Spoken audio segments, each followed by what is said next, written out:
Peace be with you. Friends, our first reading for this Sunday is from the wonderful second book of Samuel. And I had the privilege, as you might know, a couple of years ago to do some serious research on 2 Samuel because I wrote the commentary in the Brazos commentary series. Anyway, that's a little plug for my book, I suppose. But I came to love this text, and I think it really is one of the pivotal texts in the whole Bible. And the scene we have today, which is the confrontation between the prophet Nathan and King David, is one of the pivotal scenes in this pivotal book. And so we're on very holy ground, I think. To get it now, we have to go back to the previous chapter, chapter 11, which sets up the story to which this is kind of a climax today. Listen now how chapter 11 of 2 Samuel begins. At the turn of the year, when kings go out on campaign, David sent out Joab along with his officers and the army of Israel. David, however, remained in Jerusalem. Well, see, in the typical laconic biblical way, there's an awful lot packed into that little seemingly superficial statement. David was the great king of Israel, and man, was he a fighter. From the time he took on the giant Goliath, through his campaigns under Saul, his struggle against Saul, etc., his battles with the Philistines, David was always willing to fight. So our first question is, at the time of the year when kings go out on campaign, why in the world is David sending somebody else? And why is he staying home? Lesson number 1, if you want. Don't absent yourself from the fight. Now, again, I'm speaking metaphorically here. We're not all in the military. What I mean is we're all part of the church militant, right? We're all fighters. We all got a mission. Things start going bad, everybody, when we stay home rather than engage in the mission.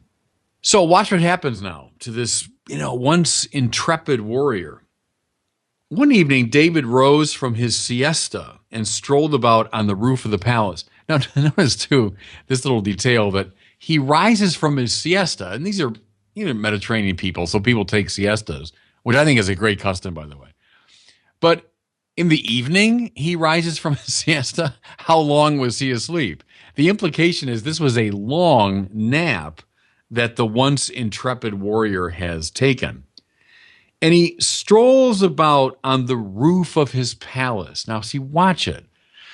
Whenever human beings assume a sort of high supervisory position, things go wrong because our proper stance is humility before the Lord.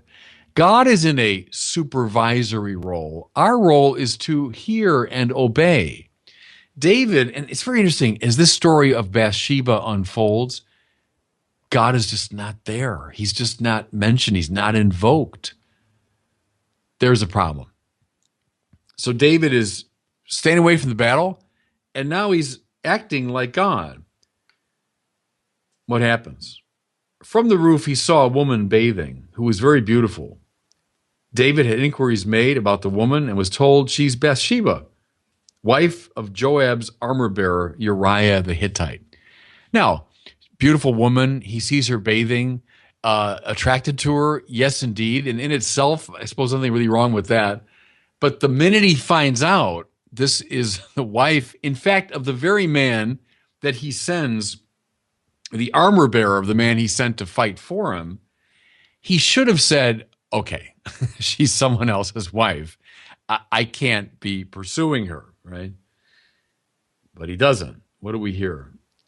David sent messengers and took her. Notice how almost brutally that language conveys what's going on. David sent and took her. When she came to him, he had relations with her at a time when she was just purified after her monthly period, and the woman conceived and sent the information to David. So again, typically understated biblical fashion, we see this scene played out. David, who manipulates, orders, commands, takes, does what he wants.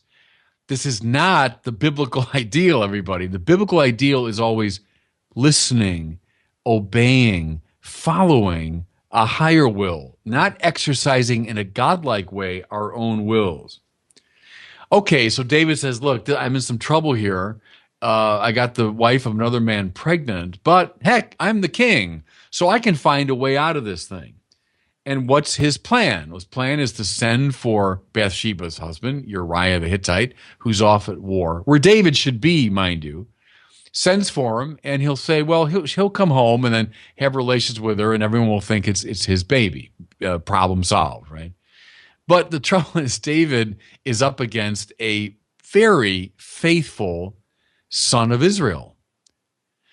So he brings home Uriah the Hittite. He, in fact, gets him drunk, and he tries to cajole him, and then he tries to send him home. But Uriah says, no. My Lord's soldiers are out in the field, and who am I to go home and spend time with my wife? I'll stay right here. And he sleeps dutifully in the stairway at the king's palace. So David tries again. He's the king. He gets what he wants. Tries again, but Uriah the Hittite, he's a Boy Scout. I mean that as a compliment. I mean, he's a loyal, faithful son of Israel. One of the ironies, too, it's interesting, is David is the king of Israel and a natural-born Israelite. Uriah the Hittite he's a Hittite. He's not a naturally born Israelite, yet he's the one following the law of the Lord, not David the king. So plan one fails. What does he do? Well, instead of confessing and maybe trying to make the best of it and admitting his sin, David keeps manipulating, and now in a particularly wicked way.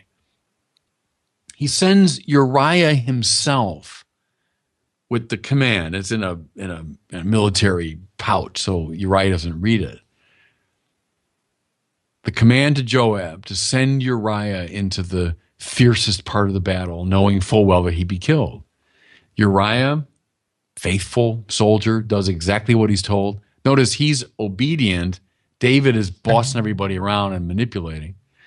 Uriah is, in fact, killed. After a brief period of mourning, Bathsheba comes to be with David, and looks like problem solved, right? David did two very wicked things. He commits adultery, first of all, and then he commits murder. This is David. This is the sweet singer of the house of Israel. This is the great hero, the greatest of Israel's kings, and yet commits adultery and murder in quick succession. But we hear, and here's the first mention of God in the chapter, but God is not pleased with what happened. Notice, please, fellow sinners, we're all in the same boat. We're all seasick, right? Fellow sinners. We all think we can get away with it. We all think as long as nobody knows, I'm okay. As long as nobody really finds out and my reputation isn't affected, well, I'm okay. Well, think again. God sees. God knows. God knows. We're under a higher supervision, right? A higher providence. Never forget that. And now we come to our reading for today. Because God now wants to express his dissatisfaction with David. And so he sends his prophet Nathan. And Nathan tells this wonderful parable. How cleverly, by the way, Nathan handles the situation. He says, "My lord the king, I want to tell you a story, something that's happened in your kingdom." Tell the story of a poor man who has one little sheep who's almost like a pet to him and his family. Doesn't have great flocks like a rich man, but just this one little lamb whom he loves. Well, there's a rich man in the vicinity. The rich man is visited by important guests, decides not to take one of his own many sheep from the flocks that he owns, but rather takes this one poor man's little lamb and has it slaughtered for his guests. And this terrible act of injustice and manipulation and domination, the rich and powerful taking advantage of the poor and simple. And the story is so powerful that David himself is roused to anger and says, surely that man must die. And Nathan, in one of the great one-liners in the whole Bible, says, thou art the man. The story is about you, King David. You who have all the power in Israel. You who have everything at your disposal, and yet you use your power in a wicked way to rob even the life of this poor man, Uriah. Devastating, right? Devastating, powerful, divine judgment. And again, fellow sinners, don't shrink from the divine judgment when it falls upon us. God, who knows and sees all. Sometimes we hear a message just like this.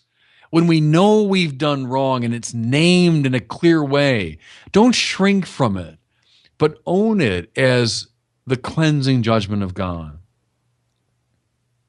Listen now in our reading for today. Nathan speaking to David. Thus says the Lord God of Israel, I anointed you king of Israel. I rescued you from the hand of Saul. I gave you your Lord's house and your Lord's wives for your own. I gave you the house of Israel and Judah. If this were not enough, I could count up still more. So why have you spurned the Lord and done evil in his sight?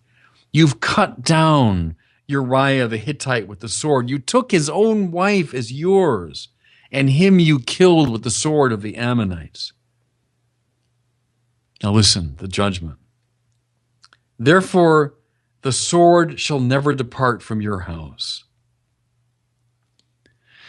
As 2 Samuel unfolds, read the rest of the book. Read the remaining chapters. This prophecy is devastatingly fulfilled. The sword never leaves the house of David. The suffering that flows from this terrible injustice remains. So it goes in a kind of biblical law of karma, if I can put it that way.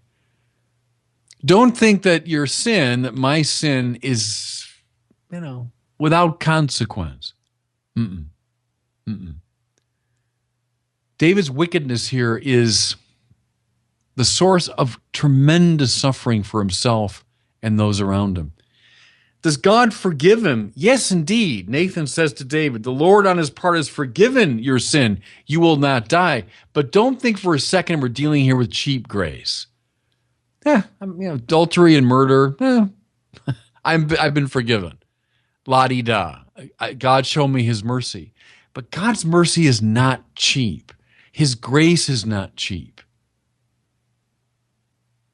Watch in the rest of 2 Samuel how David is cleansed and purified and brought back to obedience to God precisely through the suffering unleashed by this double sin described in chapter 11. Friends, it's a wonderful meditation for all of us. Read these 2 chapters, 11 and 12 of 2 Samuel. A wonderful meditation for all of us sinners. All of us who, to varying degrees, abuse our own power and authority and manipulate others for our benefit.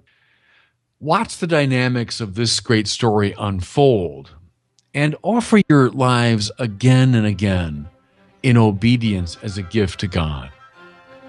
And God bless you.